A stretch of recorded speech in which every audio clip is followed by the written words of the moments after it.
మన జీవితంలో అందరూ చేయి విడిచినప్పుడు చేయి విడబడి దేవుడు అండి. మనుషులందరూ మనల్ని త్రోసివేసినప్పుడు మనల్ని ఆదుకునే దేవుడు అండి. ఆయన ఇప్పుడు హస్తంతో మనల్ని పట్టుకుని మన తలని పైకెత్తించే దేవుడు అండి. వాగ్దానాలు ఇచ్చి మాట ఇచ్చి నెరవేర్చువాడు మన దేవుడికి సమస్తము సాధ్యము. నీ ఎలాంటి బ్రతుకునన్నా మార్చగలిగిన దేవుడు, ఎలాంటి స్థితిగతులన్నా మార్చగలిగిన దేవుడు, ఎలాంటి జీవితంలో జయమోగలిగిన దేవుడు. మనుషులు నిన్ను చిన్న చూపు చూసారేమో, దేవుడు నిన్ను ప్రేమతో చూస్తున్నాడండి. ఆ ప్రేమమయుడిని ప్రేమను గుర్తెరిగి, దేవా నీ ప్రేమ కొరకు వందనాలయ్యా, వందనాలయ్యా, నన్ను నువ్వు ఇంతగా ప్రేమిస్తానికి, నన్ను నువ్వు ఇంతగా హెచ్చిస్తానికి, నీ కరుణ నీ కృప నాపై ఇంతగా ఇస్తానికి నేను ఏ పాటి వాడినయ్యా.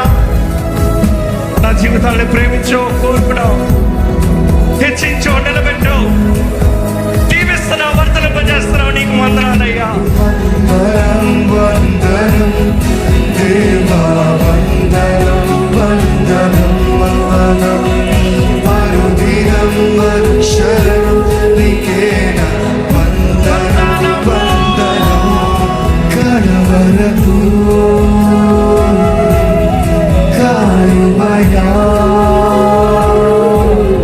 నీ కృప